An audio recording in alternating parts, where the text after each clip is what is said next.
Now, Mystery Theater.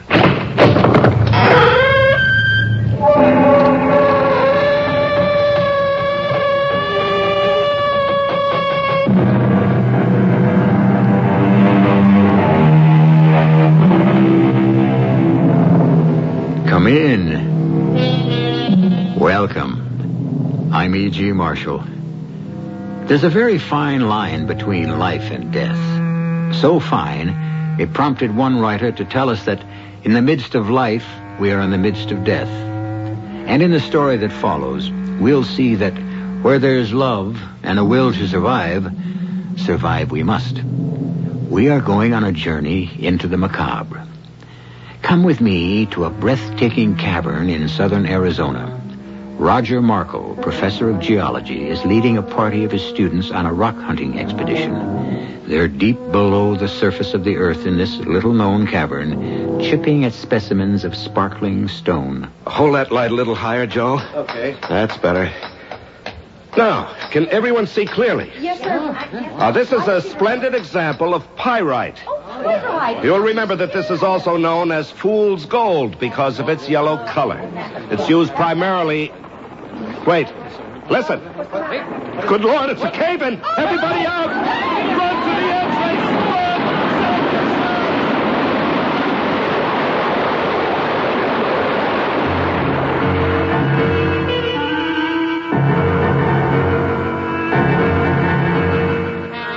Our mystery drama, Someday I'll Find You, was written especially for the Radio Mystery Theater by Bob Juran and stars Betsy Palmer.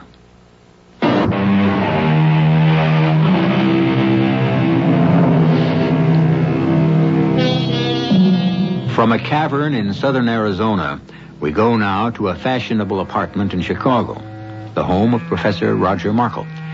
Anne Markle, the professor's wife, is in her dressing room getting ready for the opera.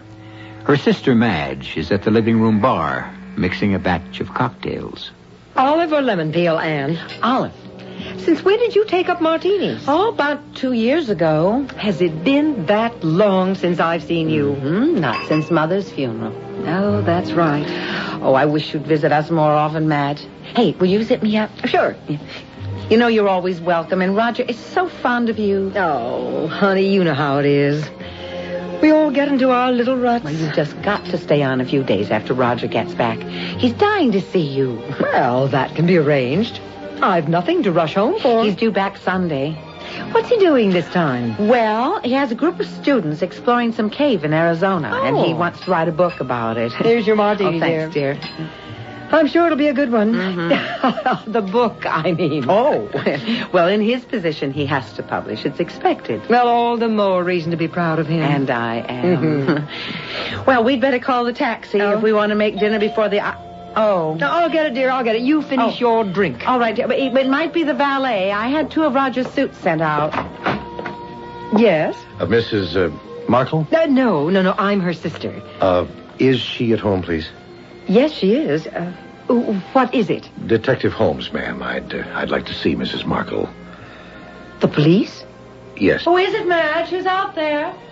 Come in. What's the matter, Madge? I don't know, Anne. This gentleman is from the police. Police? Mrs. Markle? Yes? I'm Detective Holmes, 31st Precinct. Would you both sit down, please? Well, what is this? It's about your husband, Mrs. Markle. Professor Roger Markle of the University. Roger, what is it? What's happened? Well, we've had word from the state police in Arizona. He was exploring a cave there. There was a cave-in early today, and Mr. Markle hasn't been found. Oh, dear God. No, I don't quite understand. You say that Roger was in a cave-in? Yes, 3 of the students who were with him escaped. They say Professor Markle got them to safety, but before he himself could get out, the whole wall of the cavern collapsed. Oh, no. Well, that's the story we get from Arizona. Of course, we'll want to question the students more fully when they get home. They're being flown in tonight. But my husband, Roger's still out there. We're not sure of anything yet, Mrs. Markle. They say he must have been buried in the collapse. There was no sign of him. They tell us the crews are digging, but... I've got to go to him. I'll have to fly out tonight. And, dear, there's nothing we can do. No, I don't expect to do anything, but I have to be with him. I just have to be there. Mrs. Markle, the best thing you can do is stay right here. We'll keep you informed regularly the minute we hear anything. Keep me informed? My husband is dying under tons of earth, and you expect me to sit here waiting to be informed? All right, Anne. We'll go. We'll fly out tonight. I think we really have to go, Sergeant. If they find him alive, she ought to be there. That's up to you, ma'am.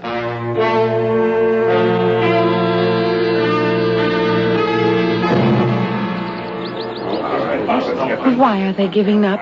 Why? Anne, dear, there's no use digging anymore. They've hit solid rock. And Roger's been under there for more than 48 hours. There's just no hope.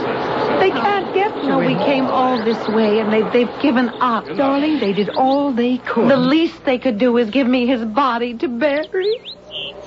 Oh. Anne, dear, let me take you home with me. No, I want to get back to Chicago. There's so many things that I have to take care of. All right, dear, we'll go back to Chicago. I'll stay with you until you're settled.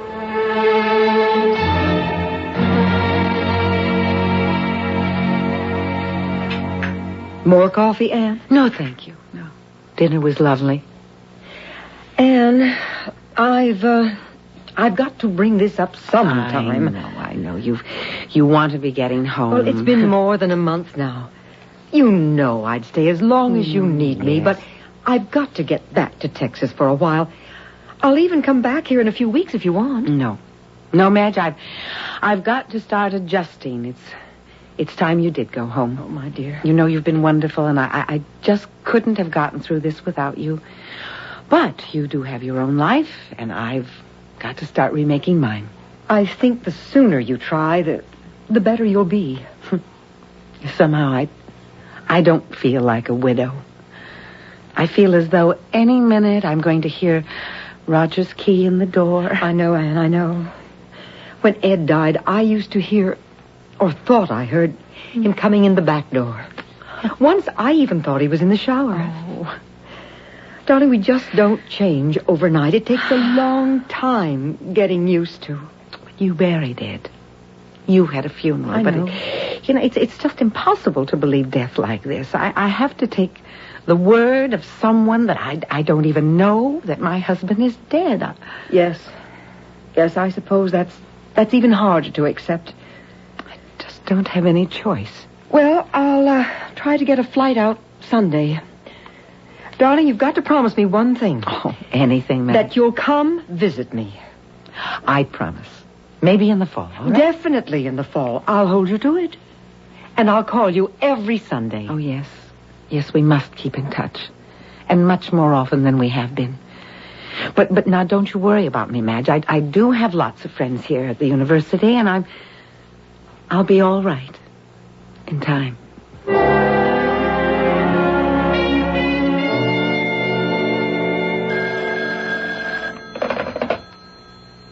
Hello. Anne? How are you? Oh, about the same, Madge. Well, when I called last week, you seemed more cheerful. Oh, you know how it is. Day to day. Well, I'm holding you to our bargain. A visit in the fall. It's the 1st of October. Yes. Roger's birthday. When can I expect you? Our Texas hospitality is ready and waiting. Oh, I hadn't thought about it, Madge, but how about a week from today? Yes, I think I could fly out on the 8th. Oh, I was hoping you'd say that. I'm dying to see you. Oh, and I want to see you, too. I'm so anxious to talk with you. That's what sisters are for. I'll expect you a week from today.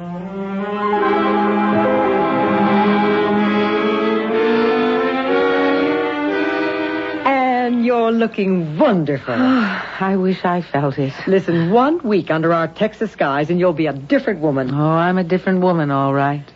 How was the plane trip? I hardly noticed. Oh, that's the way it is with these jets. They're so smooth, you'd hardly know you're flying.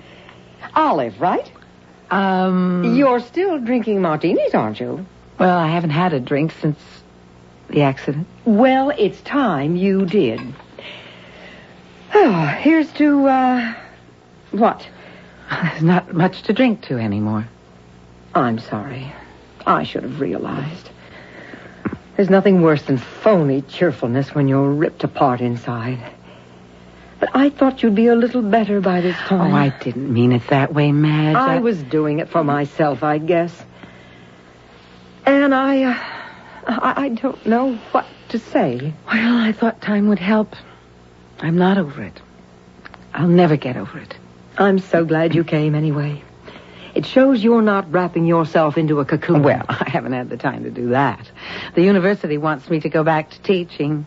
Well, that's a marvelous idea. Oh, they're just being nice. But I might take them up on it. When Roger was alive, he was my life. But now I have to do something. Well, for the next 2 weeks, you have nothing to do but relax. Oh, I wish I could relax. If I ever get over this terrible nagging feeling. It takes time, dear. Roger's death was a shock to you. That's what nags me. I've had the feeling that Roger is not dead. It gets stronger. Anne, don't torture yourself with that. I know you and Roger were very close. It's natural that at a time like this you'd feel a certain spiritual bond. Oh, no, it's more than that, Madge. This is a certainty I have that Roger is alive. I don't think he died in that cave-in. And sometimes we want to believe so strongly. So that we get carried away. No. This time All right, Anne. Maybe I'm wrong. If it helps you to believe this way, that's best. If it makes getting up in the morning easier. Oh, it does. But the nights. Oh, those nights. Finish your martini. And I'll tell you what we're going to do tonight. We're going to El Vadro. Across the border. It's a typical Mexican border town, but loads of fun. Even on a Monday night. Oh. You just can't be unhappy with all that Latin music, the color, the lights. I don't know if I'm up to that, Madge. I know you don't want phony cheerfulness, but try a little gaiety, huh? Just for me. Well, all right. And maybe I'll take another martini. I'm feeling looser already.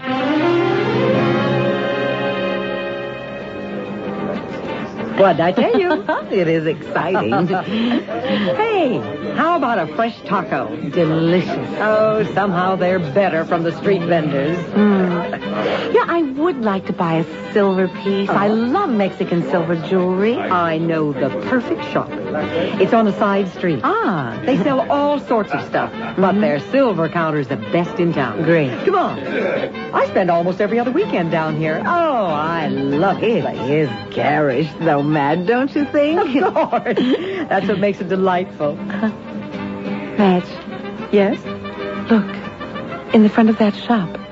The pictures. What about them? I've got to have a closer look. And what's the hurry? What is it? Look at this painting, Madge. Oh, yes. You see it, too.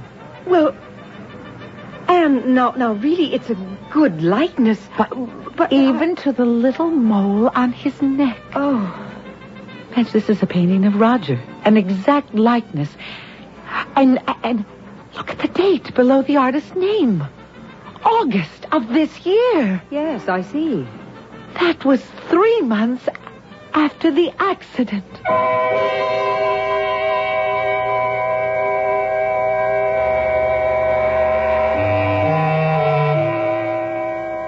Can it really be a portrait of Anne Markle's late husband, Roger? It's not easy to have your portrait painted 3 months after you're presumed dead. Unless, of course, you aren't dead. Madge seems to think it's just a likeness, that it's not really Roger Markle in the painting. But try to convince Anne of that. You'll see how impossible that is when I return shortly with Act 2.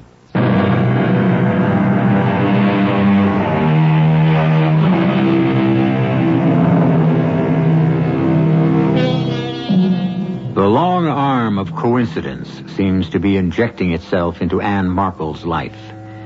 In a small Mexican border town, she has found a portrait of her husband, presumably painted 3 months after he was buried under tons of earth and rock in an Arizona cave-in. Surely it's coincidence that some artist painted the portrait. But I wonder, perhaps the artist had a model for his painting and has never accepted the fact of her husband's death. It is Roger. There's no doubt. The face, the expression in the eyes, it's Roger. Can you make out the artist's name? I see there's an initial E. C-R-E-N. Crenshaw. E. Crenshaw. Signora is interested in the painting? Very much. It happens to be a portrait of my husband. Ah, Signora will surely want to buy it? Oh, yes, I'll buy it. But I must know where you got it. Why, from the artist. I represent him here. I receive his work on... Oh, you call it's a big American word. Consignment. See, that is what he calls it. Uh-huh. I display them here and get 20% of the selling price. Well, where can I find this artist, this E. Crenshaw? Signora is interested in buying the portrait? Now, I'm more interested in finding the artist. Would $50 be satisfactory? 100, if you'll take me to the painter. I must talk to him. Sold for $100. All right. American, of course. Yes. The painter lives just outside the town in the flats. Yes, now can you give me his address?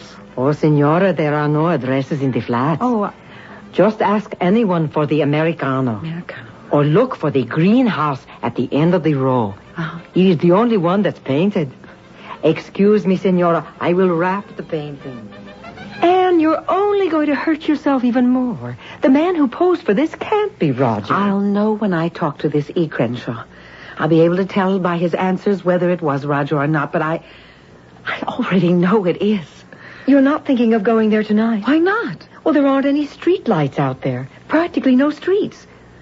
The flats are nothing but tar paper sheds. Well, will you take me there first thing in the morning? Please, Madge.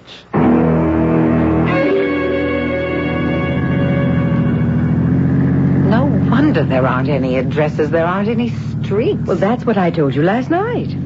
The flats are a sore point with the village government. Well, why should this Crenshaw want to live out here? But it doesn't cost anything. Oh, there's the greenhouse.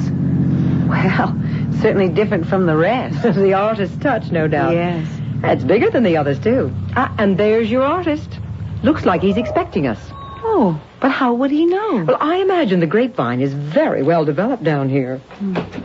Oh, he's waving. Well, at least he seems friendly enough. Good morning. Fine day, isn't it? Yes. Mr. Crenshaw? Yeah, that's me. Welcome to my humble villa. You were expecting us. I heard a charming American woman was interested in one of my paintings. Bought one, in fact. May we talk? It's very important to me. Certainly. This way, ladies. I have fresh coffee on. Thank you so much. I'm Anne Markle, and this is my sister Madge Connors. How do you do? Doubly charmed. It's not much of a villa, but I like it. After you, ladies. Oh, wow, what a pad. What do the natives think of it? They think I'm crazy. Sit down. Well, I would like to get right to the point, Mr. Crenshaw. This painting of yours. Yes, I like that one. It's one of the best likenesses I've done. Well, I'm convinced that the man in your painting is my husband. Oh? You painted this last August. Now, how did you meet him? Did he tell you his name? No, as a matter of fact, he didn't seem to know his name. What? I met him in a bar one night, the Cantina Flora. He was sitting there staring into a beer. I started sketching him, and we got to talking.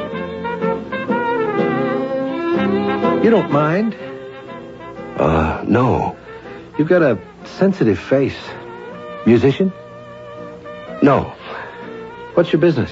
I don't know. I mean, lots of things. I'm not really sure. Head a little to the left, please. Mm-hmm. No, thanks. I'm Ed Crenshaw. Jose, 2 more beers, please. Don't want to tell me your name? Well, it doesn't matter. We all go through life anonymously anyway. Well, I'm not sure. I can't remember exactly. Something wrong? No. I don't think so. Why? Well, you don't seem to... Nah, forget it. We all have our reasons. Question period over. I'm, trying to get to Acapulco. You've got a long way to go. Yes, I know. I'm, trying to find a girl. A girl I knew there once. A lovely girl.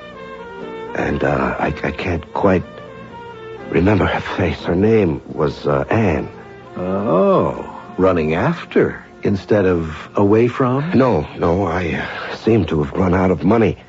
Head just a little higher, please. Mm-hmm. Well, I'll give you $10 for posing. I can probably get you a ride to Acapulco tomorrow. For free. I know the comings and goings of everybody in town. Oh, that'd be fine. Well, that just about does it. Want to see it? See what? Here. Well, that looks like someone I know. Oh, I'll fill in the colors later. Listen, you stay here a minute. Have another beer. I want to make a phone call about that ride. Okay? Okay. I went to the phone to call the police. This guy needed help. He wasn't drunk.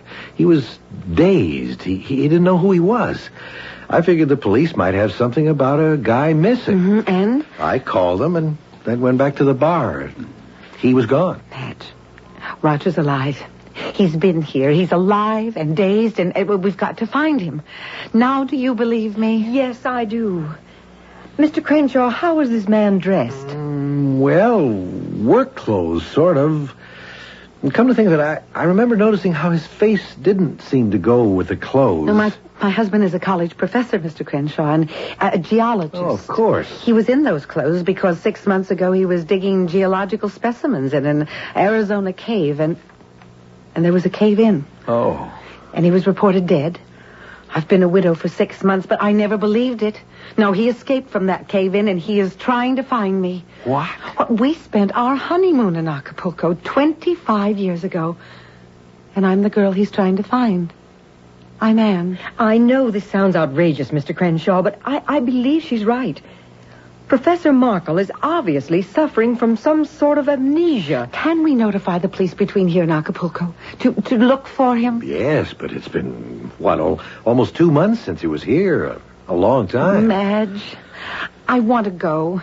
Mr. Crenshaw, you've been so kind.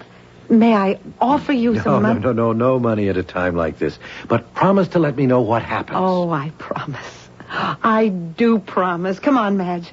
I'm going to the police, and then I'm flying to Acapulco, to the hotel where we spent our honeymoon. Good morning, madam. I have a reservation. Mrs. Anne Markle? One moment, please. Yes, Mrs. Markle, room 511. Will you sign the registry, please? Of course. May I ask how long you've been on the desk here? 4 years, madam.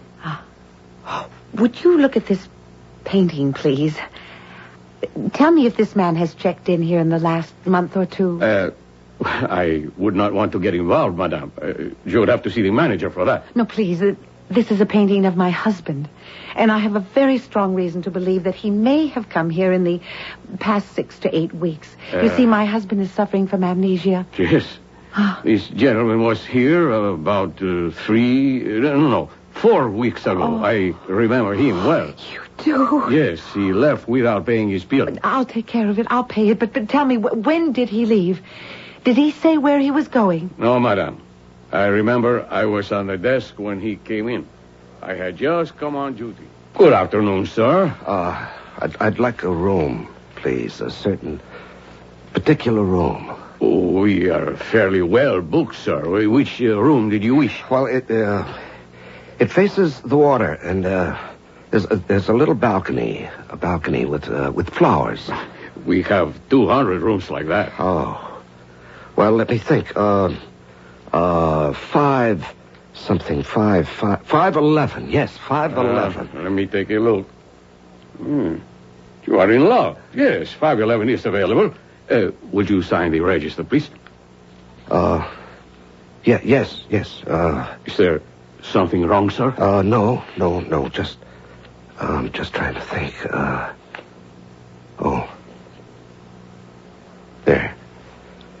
I'm meeting my wife. I expect she'll be along shortly. Yes, sir, Mr. Smith.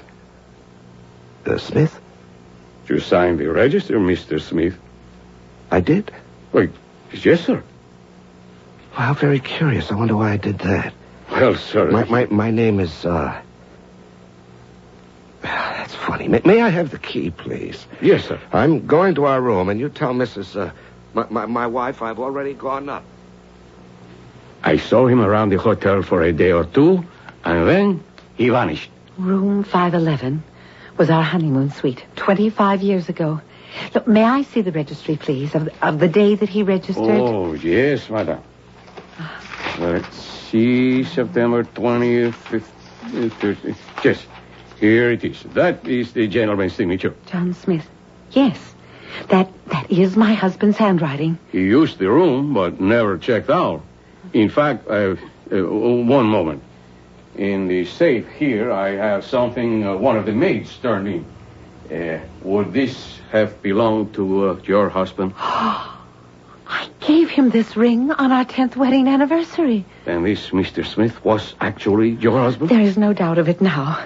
How was he dressed? Oh, I don't really remember, madam. Well, was he in, work boots, and clothes? No. If he had been, I would have hesitated to accommodate him. He was wearing an inexpensive suit, I believe, and he had only a small suitcase. Yes, he must have bought the clothes in Il Vadro. If Madame would care to consider the bill. Oh, of course, and add it to mine. I'll be here for a while. I'm going to try and have the Acapulco police search for him. They will be quite cooperative, Madame. But this was 4 weeks ago. Do you think he has reason to stay in Acapulco? I don't know. He's suffering from some sort of memory loss, and all I can do is look for him, just as he seems to be looking for me.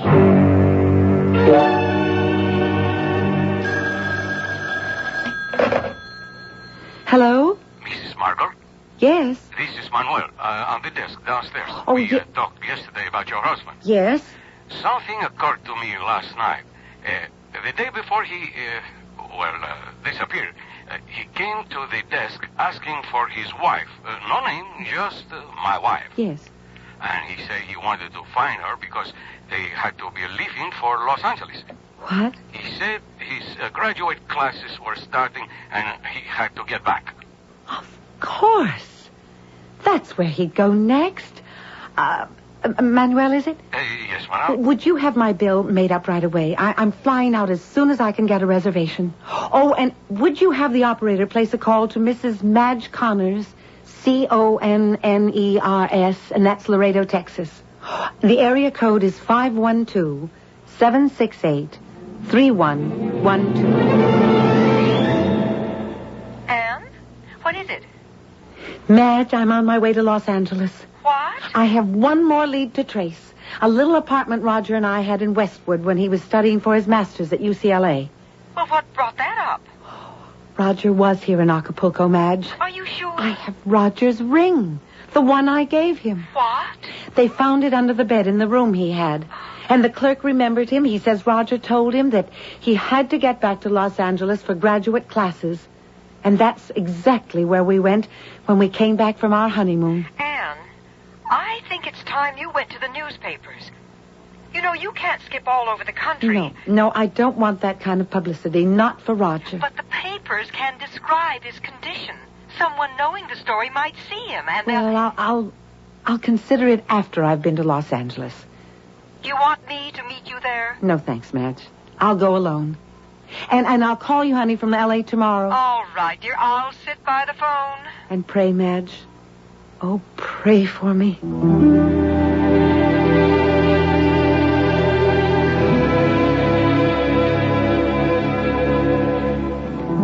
On a wing and a prayer, Anne Markle goes to Los Angeles for one more trace of her missing husband.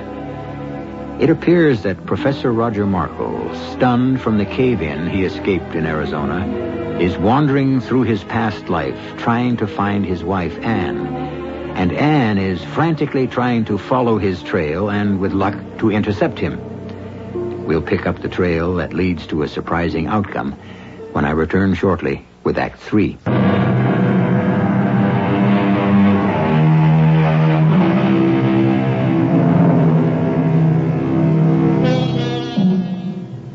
In these days of modern jet transportation, one can go anywhere in a matter of hours. The jet plane is indeed a magic carpet that can eliminate the distance between lovers and bring them together. Now Anne Markle rides such a magic carpet, settling gently on the runway at Los Angeles, closing the distance between her and her husband, whom she's sure is in this city, looking for her. A cab ride to a Westwood hotel, a restless night, and next morning we join Anne in front of a neat white garden apartment.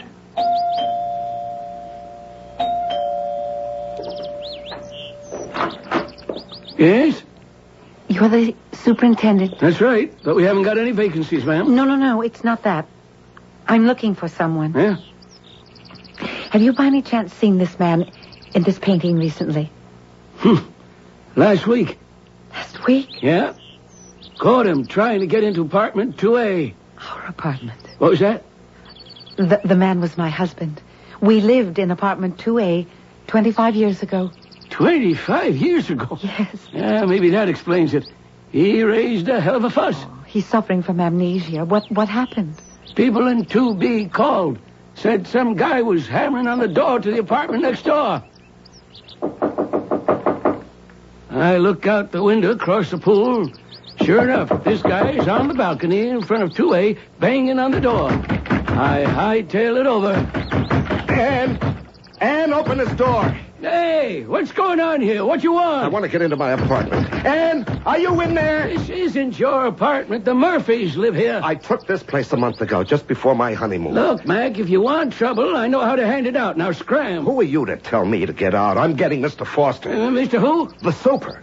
Now, you're the one who'd better scram. I'm the super. The devil you are. I never saw you before. Now, look, buddy, let's go quietly, and I won't call the police. Otherwise... Why doesn't she answer? Anne! Okay, let's go. Come on. Anne, why don't you answer? Anne! Anne! Anne. He called my name. It was you he was looking for? Oh, yes. And he called my name. That means he knows who I am. Maybe he even knows who he is by now. What happened then? Where did he go? I ushered him out to the street and didn't see him again. And this was a week ago? A week yesterday. If he's like you say he is, the police might have picked him up. Why don't you try them? Oh, if only they have. Sure hope you find him soon. Fella running around like that could get into trouble.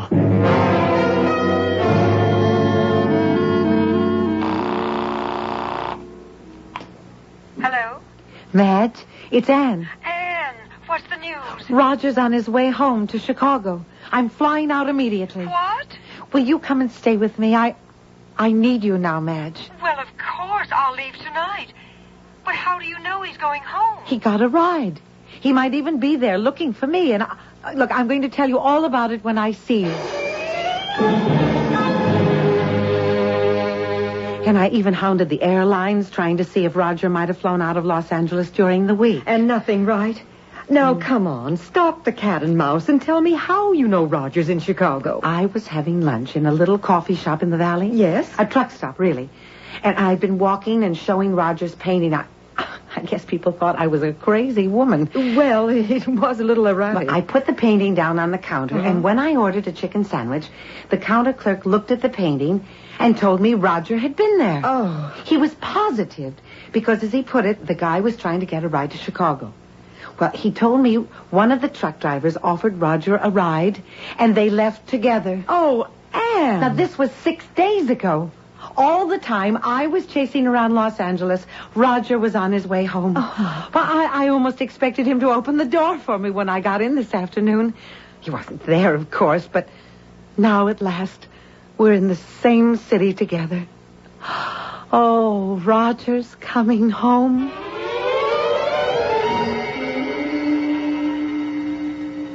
How about a movie tonight? No, I want to go to Kelsey's. Again? We've been there 3 nights in a row. Ned, I feel so sure that Roger might turn up there. We spent so many happy evenings there when we first came to Chicago. Honey, we've got the police and all the newspapers on the lookout. Why don't we just sit tight? I can't, Madge. I have to keep doing something to keep from going crazy. Okay, Kelsey's it is. But I think that bartender is starting to wonder about us.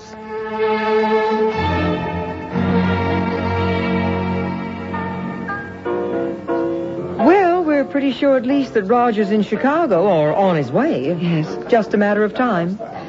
Why not try to relax? I'm closer to him than I've been yet.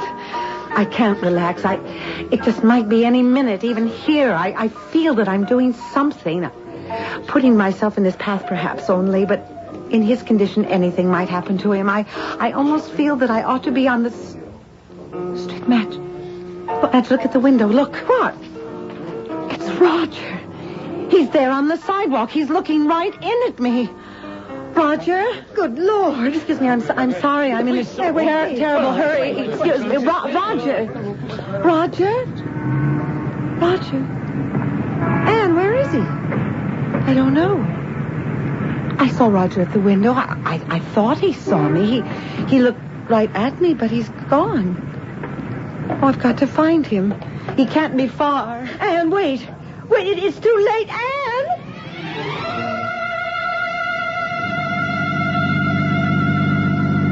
Oh, thank heavens for you, Lieutenant Holmes. Well, I heard the call come over the radio.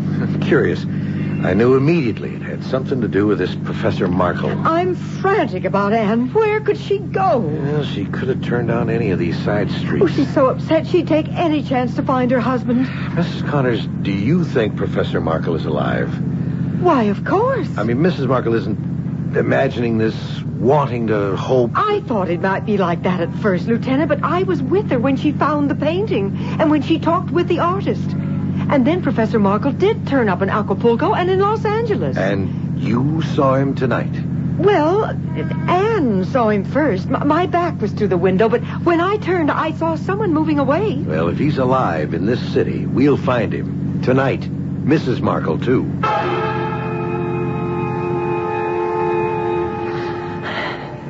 No, he just couldn't have gone this far so fast.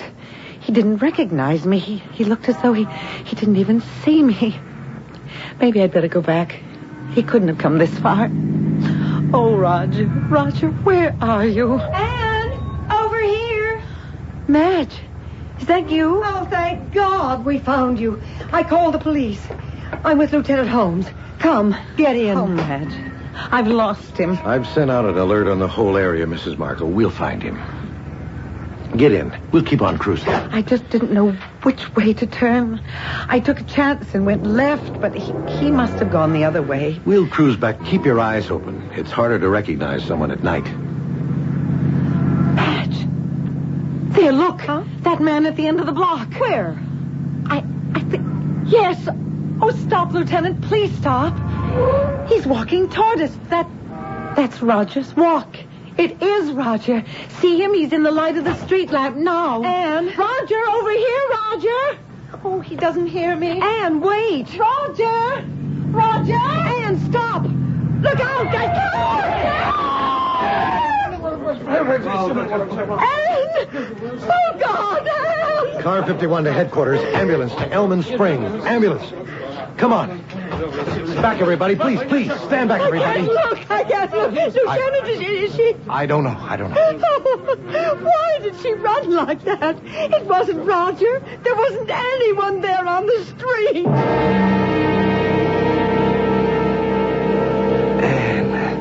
Anne, there you are. Oh, Roger, at last. Oh, I've been looking everywhere for you, darling. I know, dearest. Oh, I knew you were alive all the time. I kept looking. I kept following you. I never gave up. You were following me? Yes. Well, I was looking for you. I couldn't find you at the honeymoon suite, and then in Los Angeles, our old apartment, remember? Yes. Well, you weren't there either.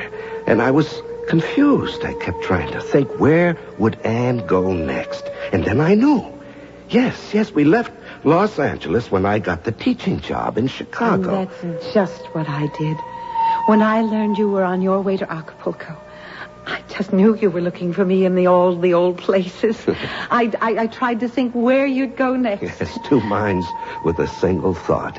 Because we've been one since the day we were married. Yes.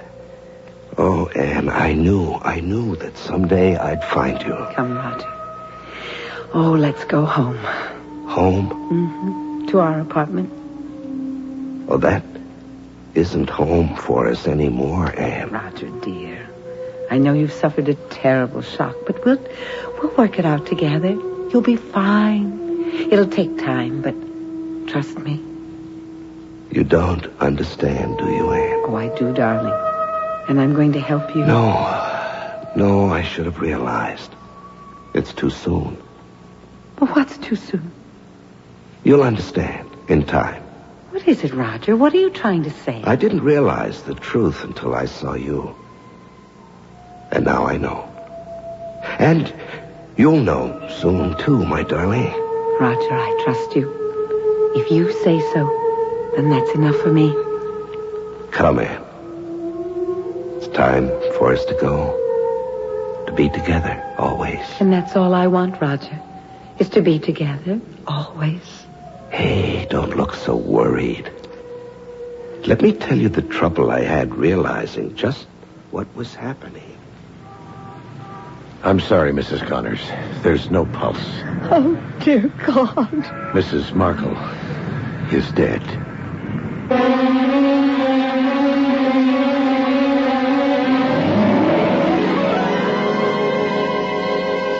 Love has a way of fulfilling itself. Across eternity, Anne and Roger Markle find each other. And Madge, earthbound and mourning for her sister, cannot know the joy Roger and Anne are sharing. She will bury her sister's body without the slightest inkling of Anne and Roger's present happiness, for they love one another and have found one another. And what more could either of them ask? I'll be back shortly. If you have not yet prepared your will, please listen carefully. Without a will, the laws of the state and not you will determine who receives your property and in what amounts. Who manages the affairs of your estate. Your choice as guardian of your minor children may never be known. Your loved ones could face unnecessary legal costs and needless court delays. Now, for only $12.95, you can make your own will quickly and safely with the American Will Kit. You'll receive simple fill-in-the-blank will forms with easy-to-follow directions. The forms were prepared by lawyers to be valid in all 50 states. Order now, and you'll also receive free of charge our easy-reading personal protection guide, giving you important tips and special information that can save you money. Now is the time to take advantage of this special mail order opportunity. To order, call toll-free 1-800-542-1212. Only $12.95 plus shipping. That's 1-800-542-1212. Money back if not satisfied. Call now, 1-800-542-1212. The rent bill, the car payment, Betty's braces. I wish I was made of money. I wish I could fall asleep. Sandman, help me to sleep. Mr. Sandman. It's me, but not with sand. These days, for occasional sleeplessness, I have Compose Sleep Aid. Compose helps you fall asleep faster, sooner than without it. I'm sleepier already. Sleep well. Compose. Use only as directed. COMPOZ. Recommended by the Sandman.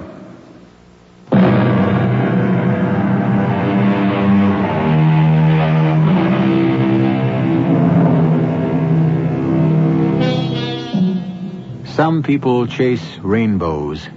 Others chase butterflies. We're all pursuing something in life.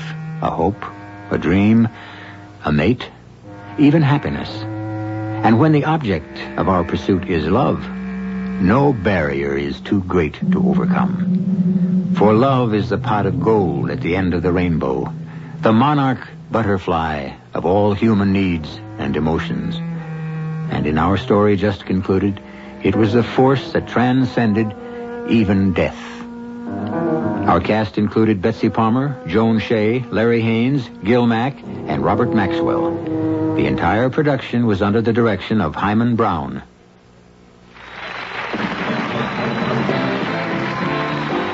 Here on the Family Game Show, we've asked our contestant parents how often their children exercise. Parents, what's your answer? 1 hour a day. What do you say, kids? Almost never, except for 10 minutes of recess at school. We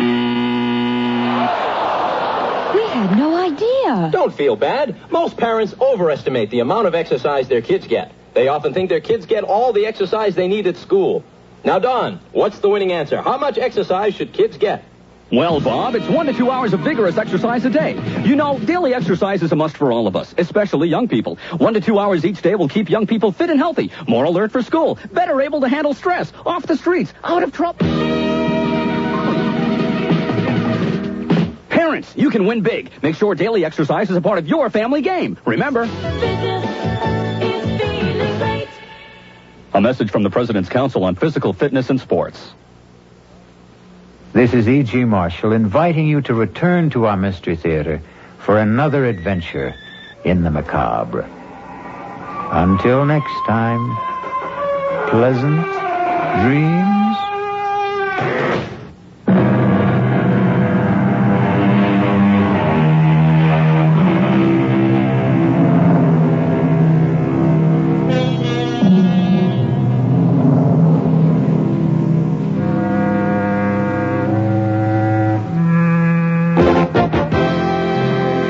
Listening to WWJ News Radio 95. I'm Earl Dickinson. And in the next few minutes, we will have complete details on these stories of police chase in Detroit ends in the arrest of a man wanted for murder. A classic Tucker automobile auctions for a record price. Communication workers at Michigan Bell give the okay to a new contract over there. These stories coming up along with sports at 1:15, and you know by now the Toronto Blue Jays have gotten back into this playoff series with the Oakland A's. Weather Command predicts partly cloudy and cool this morning, a low in the upper 30s, very chilly. Saturday, later today, partly cloudy, windy, cool, a high only about 52 degrees. Look ahead to Sunday, partly sunny, another chilly day, maybe an afternoon sprinkle. A high pushing that 50-degree mark. All news, all the time. News Radio 95, WWJ, Detroit. CBS News. I'm Jim Shenevey. Some low-income elderly folks can sleep a little easier. The Senate has refused to repeal catastrophic health coverage. The upper chamber instead voted to preserve some benefits of the plan while killing off the unpopular